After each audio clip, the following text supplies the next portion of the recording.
अभय योजनेला 31 डिसेंबर 2026 पर्यंत 1 वर्षाची मुदतवाढ आपण दिली आहे. हे सारे अभय योजना आहे ना, त्याला आपण मुदतवाढ दिली आहे. म्हाडाच्या ओसी अभय योजनेलाही 1 वर्षाची आपण मुदतवाढ दिलेली आहे. त्यामुळे त्यांना देखील मोठा दिलासा मिळेल. हे सारे प्रकल्पामधील तक्रारींचा जलद निपटारा करण्यासाठी सभापती महोदय AGRCची संख्या परवाच्या दिवशी चर्चा चालू होती, वाढवण्याचा निर्णय आपण घेतला आहे. कारण हे असे नवीन प्रकल्प उभे राहतील, नवीन सुरुवात होईल, त्यामुळे केसेस वाढतील आणि ह्या जी काय पेंडन्सी आहे ती राहू नये म्हणून AGRC देखील आपण नव्याने करतोय. लीज प्लॉटवर मुंबई पालिकेच्या कर्मचाऱ्यांची जी घरं बांधलेली आहेत लीज प्लॉटवर, त्याकरता नवीन योजना, कारण त्यांचा पुनर्विकासाचा प्रॉब्लेम आहे, त्या प्रीमियम काहीतरी परवडत नाही, त्यामुळे आपण तेही निर्णय घेतोय की त्यांचा देखील पुनर्विकास झाला पाहिजे. 83 प्लॉट आहेत, 83 वसाहती आहेत आणि त्यांना देखील आपण हे करतोय. मी तर 2-3 वसाहतीमध्ये स्वतः जाऊन आलो, तिथली काय परिस्थिती आहे. मुंबईचा सफाई कामगार मुंबई स्वच्छ करतो आणि तो कशा अवस्थेत राहतो त्याला आम्ही प्राधान्य दिलेलं आहे. आणि आज तिथं बघितलं तर 5 स्टार अम्युनिटी सुरू केलेले आहेत. हे काम शेवटी सरकार म्हणून आपलं आहे, ते आम्ही करतोय आणि त्यांना देखील योजना आम्ही करतोय. मुंबई ते फनेल झोनमुळे रखडलेल्या इमारतींच्या पुनर्विकासाला देखील गती देतोय. मी काल म्हणालो इथं की फिजिबल करण्यासाठी हे सगळे प्रकल्प जो अनयूज FSI जो वापरता येणार नाही हाईट रेस्ट्रिक्शनमुळे, त्याच्यापोटी TDR देण्याचा आम्ही निर्णय घेतलेला आहे. TDRच्या माध्यमात काही लोकांच्या सूचना आहेत की भाडं जे आपल्याला लागतं त्याचा देखील कॅल्क्युलेट करावा TDR, त्याच्यावर देखील आपण सकारात्मक विचार करतोय. कारण शेवटी कुठलाही भुर्दंड त्या नागरिकावर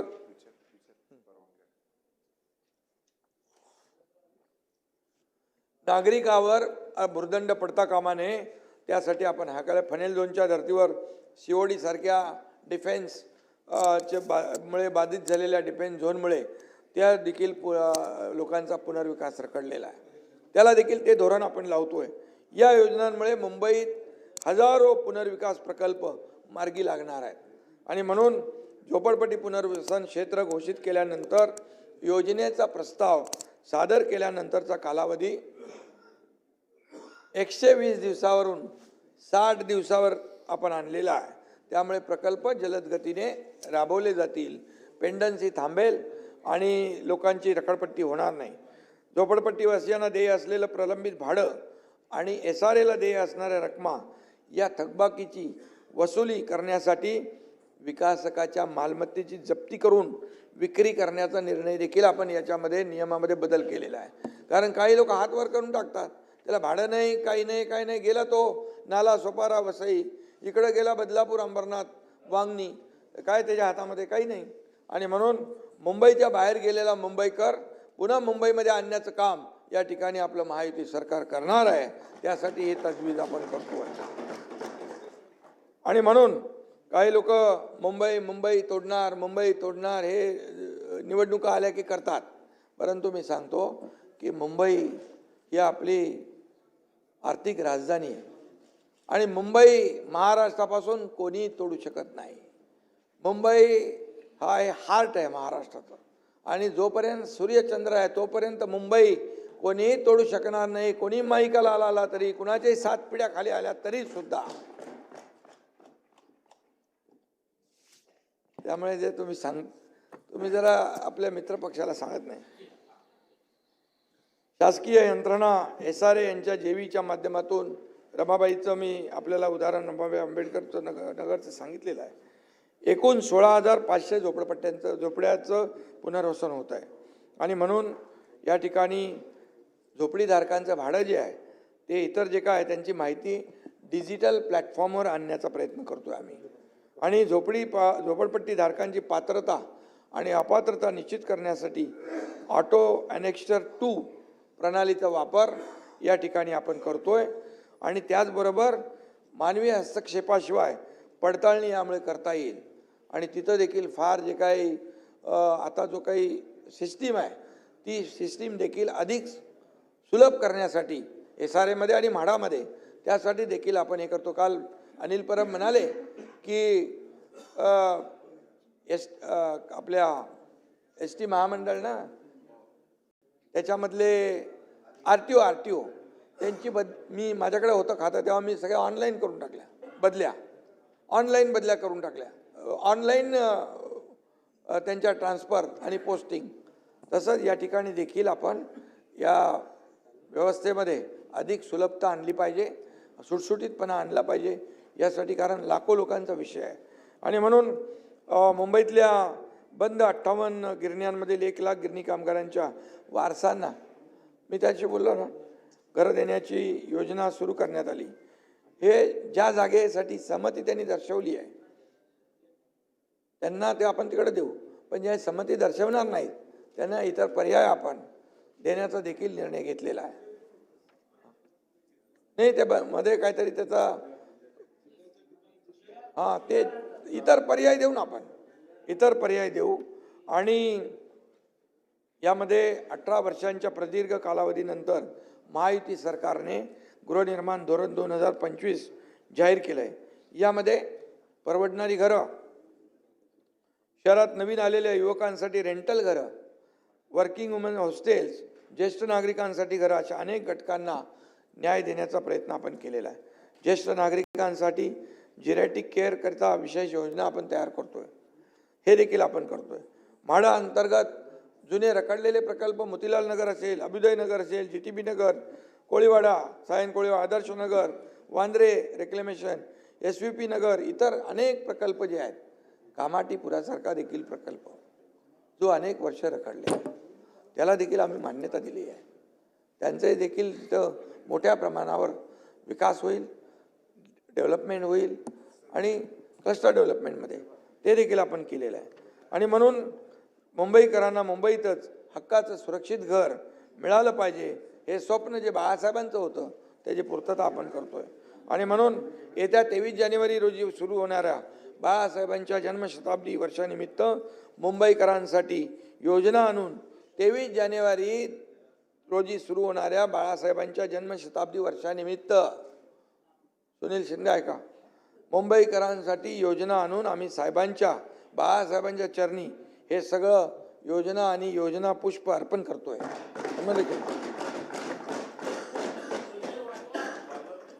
आणि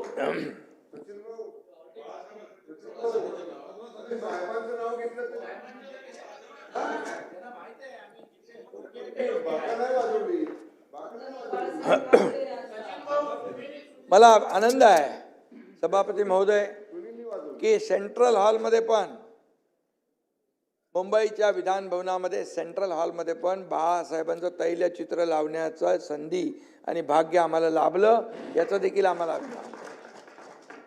आठवण करून देतो, बाकी काय. त्यामुळे आम्ही कामातून उत्तर देतो. त्याचबरोबर सेंट्रल पार्क जो आहे, रेसकोर्स, कधी आयुष्यामध्ये तुम्ही विचार केला होता? अगोदर प्रयत्न झाले पण ते काय पुढे झालं माहीत नाही. ते भाषणामध्ये गुंडाळलं. मुख्यमंत्री मी झाल्यानंतर चेहलनं बोलवलं. मी म्हणालो रेसकोर्सची जमीन जी आहे ती मुंबईकरांसाठी ऑक्सिजन पार्क, सेंट्रल पार्क म्हणून उपलब्ध झाली पाहिजे. मग त्यातली 125 एकर जमीन सरकारने घेतली आणि त्याचबरोबर जे कोस्टल रोडचा जो एरिया आहे तो जवळपास 170 एकर, सभापती महोदय, मिळून 300 एकरचं आंतरराष्ट्रीय दर्जाचं सेंट्रल पार्क मुंबईमध्ये आपण करतोय, मुंबईमध्ये. आणि याला आपण चालना देतोय आणि त्याची सगळी तयारी झालेली आहे. आणि म्हणून या अशा प्रकारची जी काही कामं आहेत त्या, आणि त्याचबरोबर पूर्ण राज्यभरात आदरणीय आमचे प्रधानमंत्री नरेंद्र मोदीजी यांच्या वाढदिवसानिमित्त छोट्या छोट्या शहरांना पण नमो गार्डनसाठी 1-1 कोटी रुपये आम्ही दिले. नवीन गार्डन नको, छोट्या छोट्या शहरामध्ये गार्डन बनवणं, उद्यान बनवणं त्यांना परवडत नाही, म्हणून आम्ही 394 उद्यानांना 394 कोटी रुपये दिले. 394 कोटी. आणि म्हणून याचाही विचार तुम्ही करा. आणि म्हणून यामध्ये छोट्या शहरांमध्ये फायरमनची देखील काही लोकांनी मुद्दा काढला होता. अग्निशमक दल 2000 पदांची भरती करतोय आपण. नगरपालिकांमध्ये रिक्त 1000 पदं आपण भरतोय. किती आपण निर्णय घेतोय आणि म्हणून किती कुणी काही आरोप करू द्या, किती द्या शाप, किती करा वल्गना, आम्ही राबवू जनकल्याणकारी योजना. त्यामुळे हे सगळं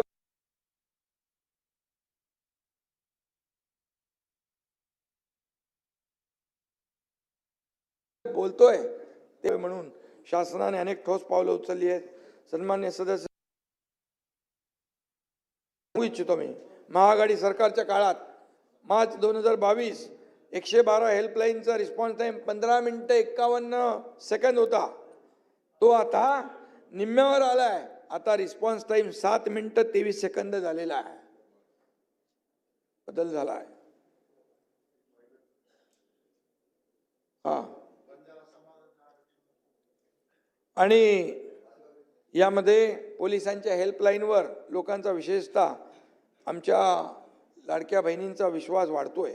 पोलिसांच्या 1502 फोर व्हीलर्स आणि 2269 टू व्हीलर्सवर मोबाईल डिव्हाइस टर्मिनल आणि GPS यंत्रणा लावण्यात आली आहे. बलात्कारांच्या गुन्ह्यांची उकल करण्याचं प्रमाण 87.80% झालेलं आहे आणि कन्व्हिक्शनचा रेट वाढलेला आहे. कन्व्हिक्शनचा रेट वाढला आहे याचा अर्थ तुम्ही लक्षात घ्या. सगळ्या पोलीस ठाण्यात महिला मदत कक्ष स्थापन केलेला आहे. राज्यात 27 विशेष न्यायालय महिलांवरील अत्याचारासंबंधी खटल्यांच्या जलद गतीच्या निपटाऱ्यासाठी स्थापन केलेली आहे.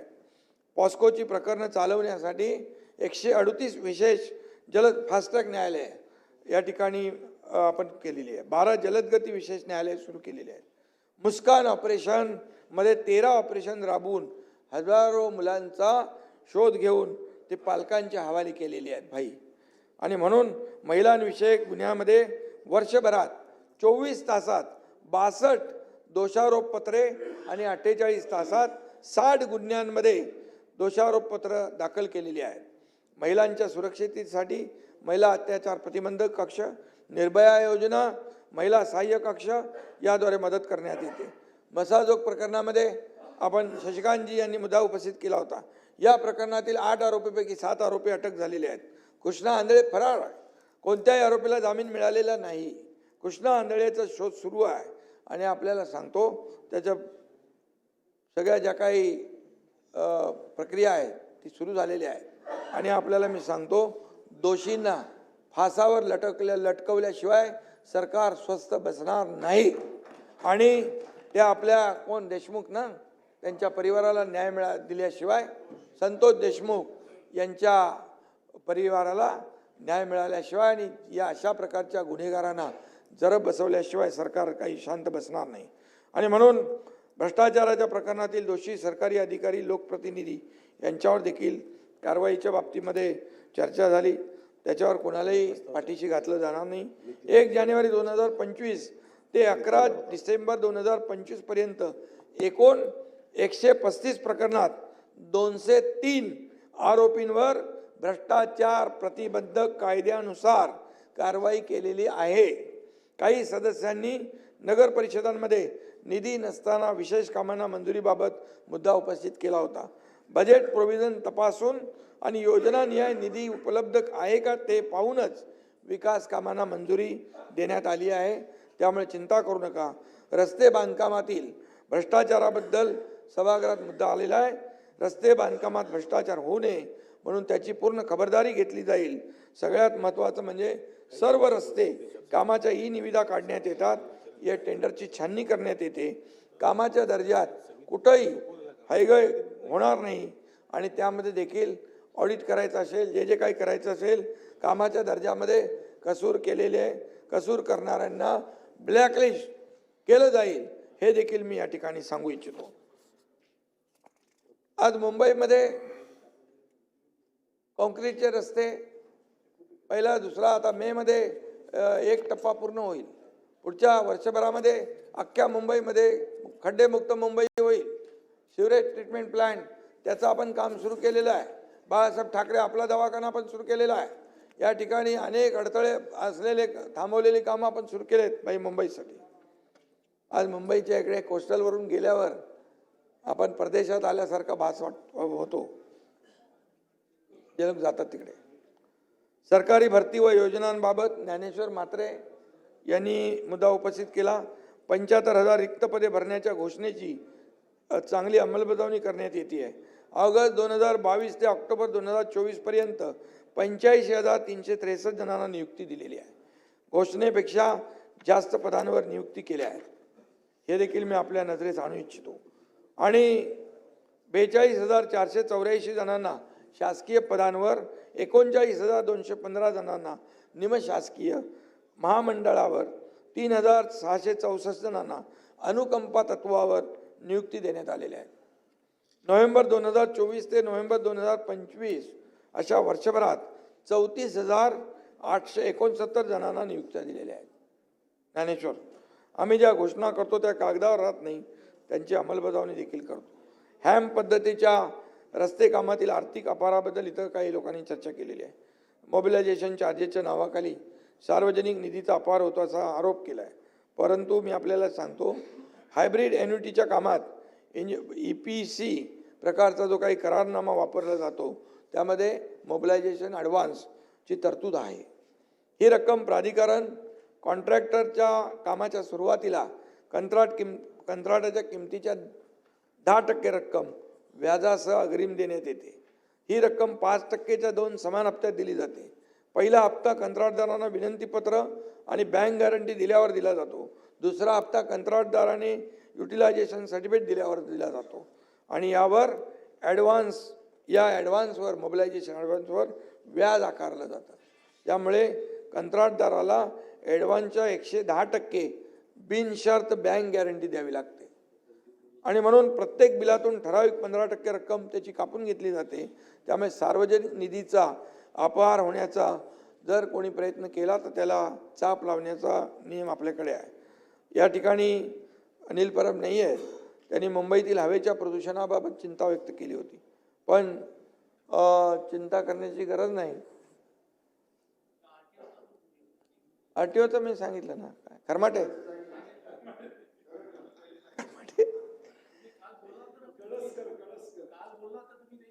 तो बिलकुल जो तिथं काम असं करेल त्याची कुंडली बांधून त्याला घरी पाठवून त्याच्यावर कारवाई केली जाईल. ते बिलकुल त्याच्यामध्ये ते द्या ना माझ्याकडे, मी करतो ते. आणि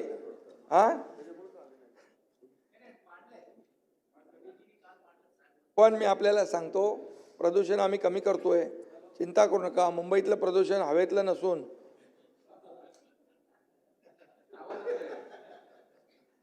ते राजकीय असेल आणि बाकी. तर यामध्ये एकच सांगतो, मुंबईमध्ये भाई डीप क्लीन ड्राईव्ह कोणी आणला? डीप क्लीन ड्राईव्ह, रस्ते पाण्याने रिसायकल वॉटरने धुण्याचं काम सुरू केलं मुख्यमंत्री असताना मी. सगळे लोक त्याच्यामध्ये इन्व्हॉल्व झाले, सोसायटी आल्या, NGO आले, सगळे आले. बीच क्लीन ड्राईव्ह झाला. आम्ही रस्ते धुतले हो. तेव्हा आपण म्हणायचं हे काय मुख्यमंत्र्याचं काम असतं? मग काय मुख्यमंत्र्याचं काम घरी बसायचं असतं? आणि आम्ही तर रस्ते धुतले, तिजोऱ्या नाही धुतल्या. त्यामुळे बोलताना कधी विचारपूर्वक बोललं पाहिजे. उत्तरं आमच्याकडे पण आहेत, आम्हाला बोलायला कशाला लावता. आणि म्हणून समुद्र किनारे आता STPमुळे आता जेवढं पाणी जात आहे ते पूर्णपणे सचिनना माहीत आहे की पूर्णपणे विदाऊट ट्रीटमेंट जात आहे. बरोबर. आता सिवरेज ट्रीटमेंट आपण 7 करतोय, काम चालू झालंय, अर्धी कामं झाली आहेत. आता पुढच्या 1-1.5 वर्षामध्ये पूर्ण समुद्रात जाणारं पाणी बिलकुल काळं पाणी नाही जाणार, ट्रीटमेंट झालेलं पाणी जाणार. आणि तुम्हाला समुद्राचा आता जे सुरुवातीला काळं दिसतं ते पूर्ण निळं दिसेल. हे देखील केलेलं आहे.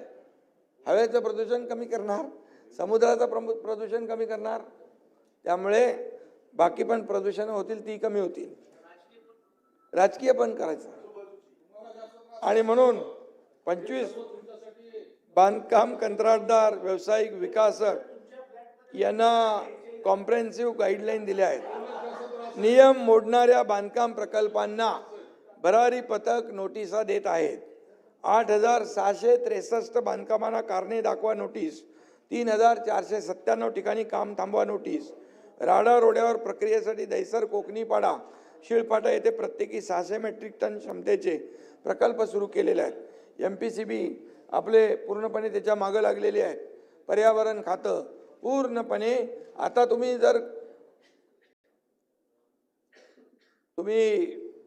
AQI बघितला, एअर क्वालिटी इंडेक्स, तर आपला मुंबईचा खाली आहे, मुंबईचा खाली आहे, नाही खाली आहे, इतर शहरांपेक्षा बघा खाली आहे। त्याची आपण तजवीज करतोय, त्यामध्ये कितीतरी लोकांना नोटीस दिल्यात, त्यांनी ते बांधकाम करताना त्यांनी पत्रे लावले, त्याला ग्रीन नेट लावले, स्प्रिंकलर लावायला सांगितले पाण्याचे, हे सगळं करतोय। आणि म्हणून कुठेही कुणालाही मुलायजा काही नाही आहे। आणि त्यामुळे BST तर्फे बसेसचा काही मुद्दा होता, त्या देखील आता बसेस आपण इलेक्ट्रिक व्हेकल घेतोय, त्याच्यामुळे देखील प्रदूषण कमी होणार आहे। पर्यावरणपूरक बस ज्या आहेत त्या आपण घेतोय। रस्त्यावरील धूळ आटोक्यात आणण्यासाठी ते मगाशी सांगितलं मी, डीप क्लीन ड्राईव्ह। आणि म्हणून मी एकच सांगतो की काही लोक आरोप करतात, मी जास्ती काय बोलत नाही, परंतु कोविड असो वा मिठी नदी कुठेही डाका टाकण्याचं काम सोडत नाहीत, कुठेतरी सोडलं पाहिजे। याशिवाय खारफुटीवर भरावाचा मुद्दा अनिल परब यांनी उपस्थित केला, त्या प्रकारे लगेच तातडीने खारफुटी, मँग्रोव्ह प्रोटेक्शन, मँग्रोव्हचं संवर्धन, मँग्रोव्हचा पार्क तयार करण्यासाठी, कारण ग्रीन TDR देण्याचा आम्ही निर्णय घेतोय। का मँग्रोव्ह कोण, नाहीतर मँग्रोव्हला कोणी बघत नाही, त्याच्यावर भरणी होते, अनधिकृत बांधकामं होतात, पण मँग्रोव्ह प्रोटेक्ट करण्यासाठी आतापर्यंत नियम होता का सचिन भाऊ? तो निर्णय घेतला आपण आणि त्यांना ग्रीन TDR आपण देण्याचा हे केलेला आहे। आणि त्यामुळे मँग्रोव्ह पार्क निर्माण करता येतील। पर्यावरण जे आहे ते वाचेल, त्याच्या डिटेलमध्ये मी जात नाही, काल एक पत्रकार मला बोलला आहे सगळ्यात मोठा निर्णय घेतला तुम्ही, कारण याच्यामुळे जैवविविधता आहे, सगळं ते जमिनीची धूप थांबेल, या ठिकाणी जलचर प्राणी आहेत त्यांचं प्रोटेक्शन होईल। ह्या सगळ्या गोष्टी ज्या आहेत या मँग्रोव्हमुळे प्रोटेक्ट होतात। आपण मँग्रोव्ह जातात, पण त्यांना काही कोणी त्या ज्याच्या मालकी जमिनीमध्ये मँग्रोव्ह आहेत त्याला देखील आम्ही ग्रीन TDR देण्याचा निर्णय या ठिकाणी ते धोरण आणतोय। आणि म्हणून वर्सोवा भाईंदर या 26 किलोमीटरच्या कोस्टल रोडला देखील मुंबई हायकोर्टाने मान्यता दिलेली आहे। म्हणजे वर्सोवा भाईंदर गेला तर तुमचं वेस्टर्नची ट्रॅफिक जी आहे ही वेस्टर्नची ट्रॅफिक कमी होऊन जाईल। आणि BKC मध्ये संपूर्ण MMR मध्ये पॉट टॅक्सी वरून चालणारी पॉट टॅक्सी, प्रधानमंत्री मोदीजींनी तेव्हा आम्ही गेलो तेव्हा बोलले की आता रस्ता ट्रॅफिकने झालेला आहे, आता मेट्रो होती आहे, मेट्रोने आपल्याला तेवढं दिलासा मिळेल, पण पॉट टॅक्सीने देखील तुम्ही लास्ट माईल कनेक्टिव्हिटी गाठू शकता। आणि त्यासाठी देखील आपला प्रयत्न सुरू आहे। BKC मार्गे रिक्लेमेशन ते नवीन एअरपोर्ट मुंबई आणि नवीन मुंबई एअरपोर्ट जो आहे तो अंडरग्राऊंड टनेल आपण करतोय, मुंबई आणि नवी मुंबई एअरपोर्ट मेट्रोने जोडतोय, म्हणजे हा प्रकल्प आपण मंजूर केलेला आहे याच्या। आणि या प्रकल्पामुळे मुंबईतील वाहतूक कोंडी आणखी कमी होईल। वाढवण बंदरासाठी 76,000 कोटी केंद्र सरकारने दिलेत, त्यांचं मोदीजींचं मी अभिनंदन करतो।